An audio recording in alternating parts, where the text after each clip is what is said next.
Quem são os terroristas infiltrados da cristandade? Terceira parte. Primeira carta aos Tessalonicenses capítulo 3. Comentário de Mário Persona. E qual é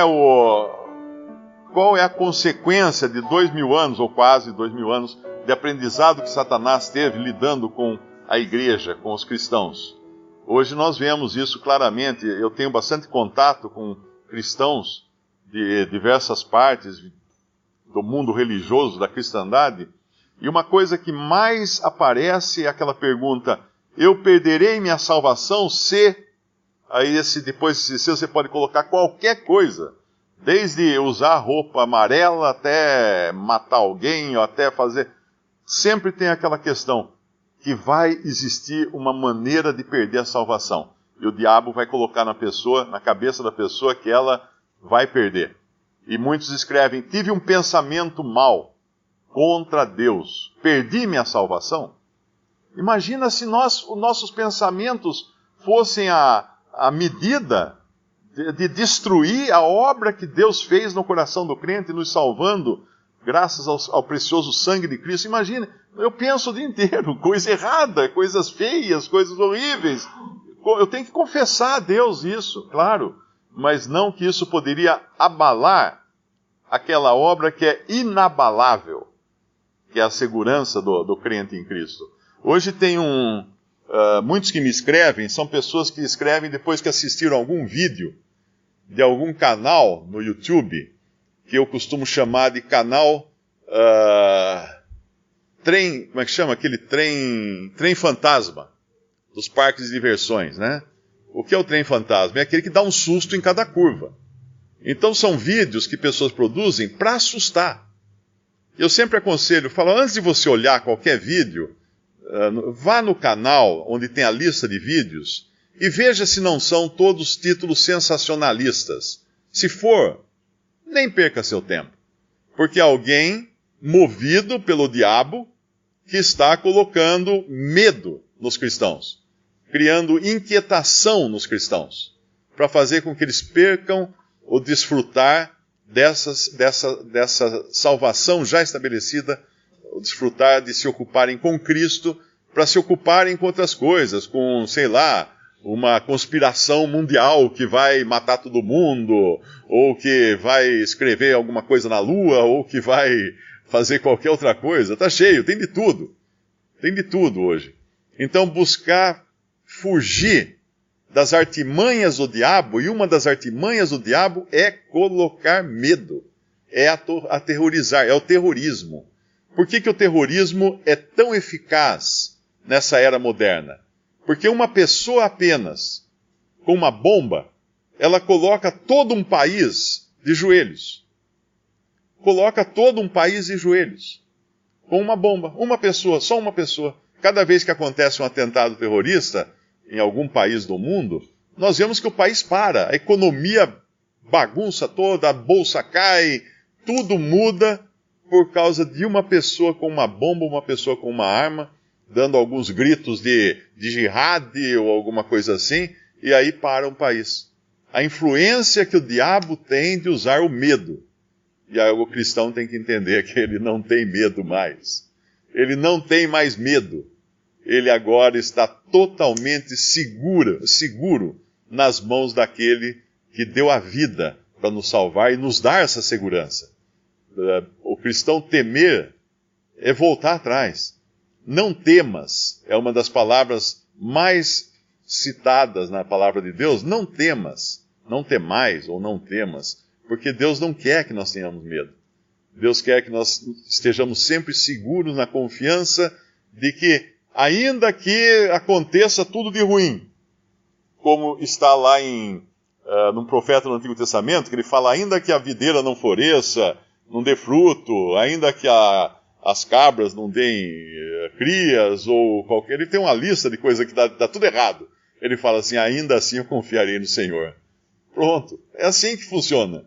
Ou mesmo quando nós vamos lá em Romanos, quando Paulo fala em Romanos capítulo... Será que é o 10?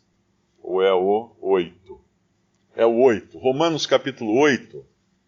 Isso aqui a gente deveria trazer escrito na testa, e quando eu falo escrito na testa, né, é uma referência aos filactérios que os judeus usavam no Antigo Testamento, quando eles escreviam numa caixinha os mandamentos da lei e colocavam na testa essa caixinha, e depois um filactério, uma fita de couro amarrada no antebraço, onde estavam escritos também passagens da lei do Antigo Testamento, da Palavra de Deus. Por isso que ele falava assim, para atar aquela lei, aqueles mandamentos, a mão e a testa.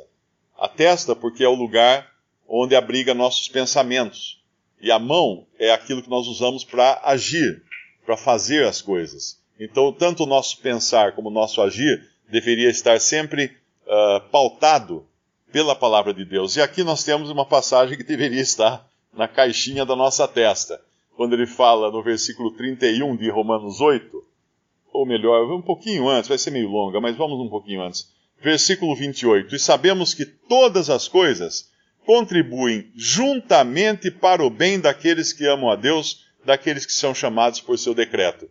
Nós devemos dar graças a Deus pela palavra juntamente aqui, porque eu posso estar passando por uma enfermidade muito ruim, muito dolorida, que traga muito sofrimento, e não estou entendendo por que Deus permitiu isso para mim, não é? Mas eu só vou entender depois, porque Deus está fazendo com que todas as coisas contribuam juntamente. Ou seja, a coisa A, mais a coisa B, mais a coisa C, mais a coisa D. Talvez eu esteja passando só pela coisa A, mas ainda ele vai me mostrar B, C, D, E, F, G, para eu entender que no total, no frigir dos ovos, tudo foi para a minha bênção e para o meu aprendizado. E o versículo 29, porque os que dantes conheceu, também os predestinou, para serem conformes à imagem de seu Filho. Alguns na cristandade consideram eleição e predestinação palavrões. E isso é horrível, porque se Deus me predestinou, se Deus nos escolheu antes da fundação do mundo, por que temer alguma coisa? Já estávamos nos planos dele lá, a fim de que ele seja o primogênito entre muitos irmãos. E aos que predestinou, versículo 30, a esses também chamou. Então, se eu fui chamado algum dia, é porque antes disso, antes mesmo da criação do mundo, Deus tinha nos seus planos me chamar. A esses chamou, e aos que chamou, a esses também justificou. E aos que justificou, a esses também glorificou. Então não somos justificados pelas nossas obras, mas por quem nos justificou. E que diremos, pois, a essas coisas? Se Deus é por nós, quem será contra nós? Aquele que nem mesmo a seu próprio Filho poupou, antes o entregou por todos nós, como nos não dará também com ele todas as coisas? E se alguém aqui está achando que isso inclui carro novo, esqueça, porque nos dará com ele, com Cristo, todas as coisas. Que coisas? Todas as bênçãos celestiais, nos lugares celestiais, em Cristo Jesus, que estão no capítulo 1 de Efésios. Não nos dará com ele todas as coisas.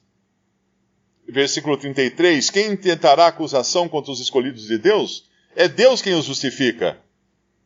E nós temos um que fica o tempo todo nos acusando, que é Satanás, que acusa os santos, direto, na presença de Deus. Ele está agora mesmo lá falando assim, ó o Mário lá, olha o que o Mário faz, olha lá o que ele está fazendo.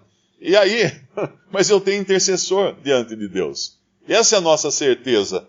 Quem nos condenará? Pois é Cristo quem morreu, ou antes quem ressuscitou dentre os mortos, o qual está agora à direita de Deus e também intercede por nós. Se tem um acusador nos acusando, tem um intercessor intercedendo por nós. Quem nos separará do amor de Cristo? A tribulação, ou a angústia, ou a perseguição, ou a fome, ou a nudez, ou o perigo, ou a espada? Como está escrito, por amor de ti somos entregues à morte todo o dia. Fomos reputados como ovelhas para o matadouro. Mas em todas essas coisas somos mais do que vencedores por aquele que nos amou.